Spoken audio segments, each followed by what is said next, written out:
ఎవడు ఎవడిచ్చాడు ఈయనకి ఆ హక్కు భారతీయుల తరపున చైనాకి రాసి ఇచ్చేయమని చెప్పి? ఆయన జవహర్లాల్ నెహ్రూ. అలాగే ఆ చైనా వచ్చి టిబెట్ ఆక్రమించుకుంటుంటే మనకి చైనాకి సరిహద్దు లేదు, మన సరిహద్దు టిబెట్. టిబెట్ మనకి సాంస్కృతికంగా తోడు. అట్లాంటి టిబెట్ చైనాతో పోరాడుతుంటే చైనా వాడికి అక్కడి నుంచి అక్కడ దాకా రావడానికి, బీజింగ్ నుంచి అక్కడ దాకా రావడానికి 1000 కిలోమీటర్లు. వాడి వల్ల కాక చస్తంటే వాళ్ళకి తిండి ఇచ్చి మంచినీళ్ళు ఇచ్చినోడు జవహర్లాల్ నెహ్రూ. టిబెట్ తోడు మనోడు అయ్యుండి, మన సాంస్కృతిక వారసుడు అయ్యుండి, టిబెట్ నాశనం చేయడానికి, టిబెట్ ఆక్రమించుకోవడానికి సహకరించినోడు జవహర్లాల్ నెహ్రూ. దానివల్ల ఇప్పుడు చైనా మన సరిహద్దుల్లోకి వచ్చింది.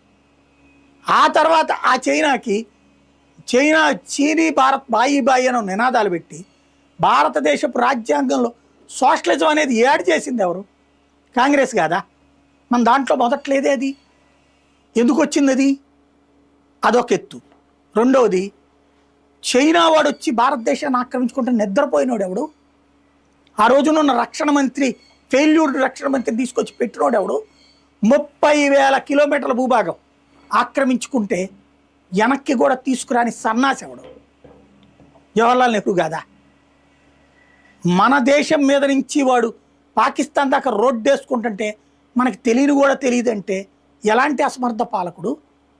ఆ రోజున ఖైబర్ పఖ్తూనా మనతో కలుస్తానండి, బెలూచిస్తాన్ మనతో కలుస్తానంది, నేపాల్ మనతో కలుస్తానంది, భూటాన్ మనతో కలుస్తానంది, టిబెట్ మనతో కలుస్తానంది. వద్దని చెప్పినోడు ఎవడు? ఎందుకు?